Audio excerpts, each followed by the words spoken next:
They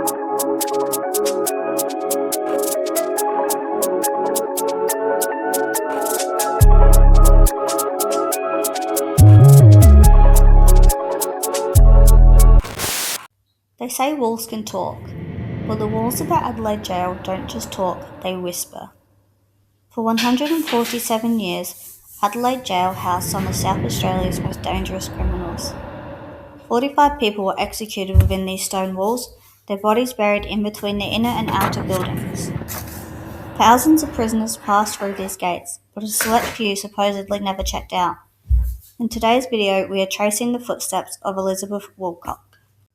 Born in South Australia in 1848, her family moved to Victoria in 1852, where her younger sister died shortly after, and shortly after her sister's death, her mother left the rest of the family behind in Victoria and moved back to South Australia with another man.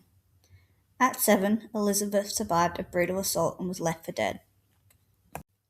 The man who attacked Elizabeth was convicted and sentenced to death, but later was reprieved. By 9, her father died of consumption. To cope with the physical and mental pain, she was prescribed opioids. It was the start of a lifelong addiction, but there's a twist. Liz spent her youth working for a chemist. She didn't just take medicine, she learned how to make it. She knew how to mix powdered opium with antimonial wine by 15. Elizabeth allegedly used her chemistry knowledge to help local prostitutes. She created knockout potions to slip into men's drinks so the girls could rob them. By the time Elizabeth moved to Moonta, South Australia, at age 17, she was desperate for stability. She found work as a housekeeper for a widowed miner named Thomas Woolcock. Soon after, rumours were beginning to spread regarding Elizabeth and Thomas having an affair. This rushed a marriage between the two. Thomas had a stepson who they called Tom, and soon the three of them moved to Yalta. It was a miserable and abusive union. Thomas drank heavily and beat her. She ran away twice. Twice he dragged her back, and once she even tried committing suicide by hanging to escape him. She fell into a deep depression, self-medicating with morphine just to survive the days. In 1873, the Woolcock home became a house of sickness. First, the family dog died of mercury poisoning. Then Thomas fell ill. Over several weeks, 3 different doctors saw him. One of them, Dr. Bull, was a known drug addict who was reportedly in a fuddled state when he prescribed Thomas pills laced with mercury. Thomas died on September 4th. The neighbour, Elizabeth Snell, pointed the finger at the miserable wife who was always buying morphine at the chemist.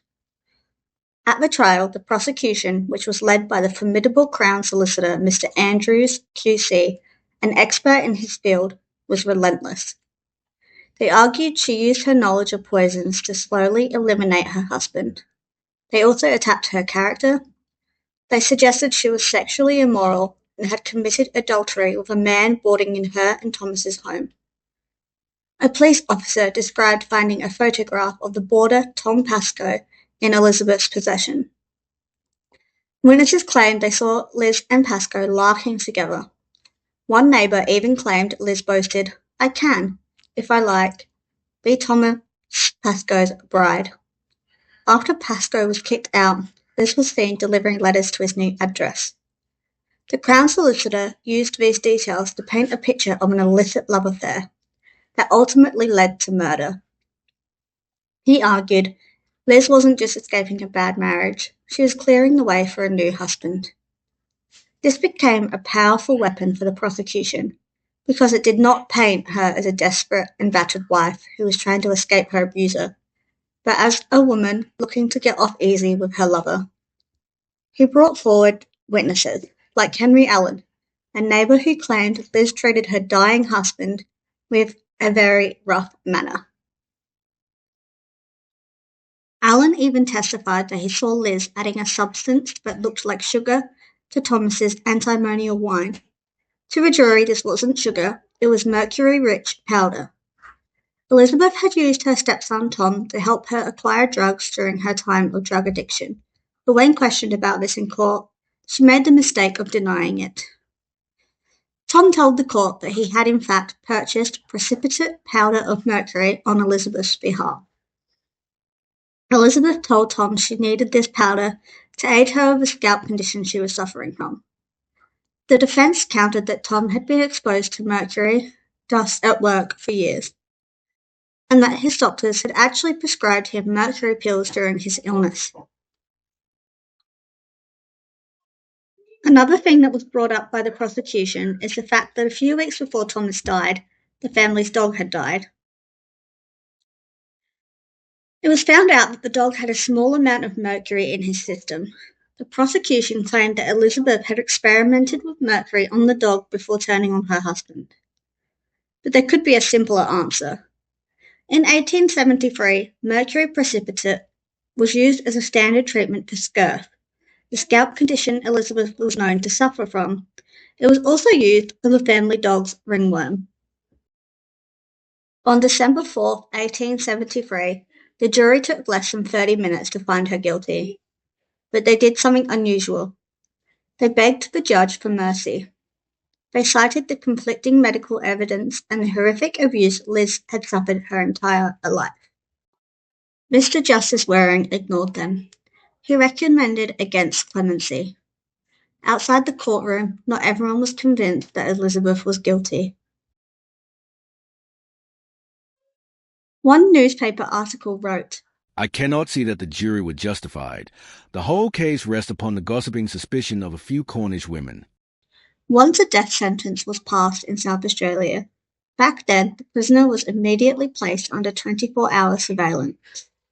Usually the gap between sentence and execution was 21 days, but because the 21 days would have landed Elizabeth's hanging on Christmas Day, they pushed it back to the 30th of December. So on December 30th, 1873, at just 25 years old, Elizabeth was led to the yard of the Adelaide Gaol. 2 weeks before she died, Liz wrote a confession for Reverend James Bickford. It is a strange and feverish document. In it, she writes, "Satan tempted me, and I gave him what I ought not." Was this a true confession of murder, or was it the desperate rambling of a woman conditioned by a strict Methodist community to believe she was a sinner who needed to repent for everything, including her own abuse, to find peace? Today, Liz is said to haunt the Adelaide Gaol. There have been stories told of a lady in a white dress who is said to be seen walking around the jail. Elizabeth wore a white dress on the day of her execution and is the only female prisoner said to have worn a white dress. Many believe her spirit remains because the punishment never fit the crime. She was a woman who lived in a world of abandonment and violence only to be ended by a rope.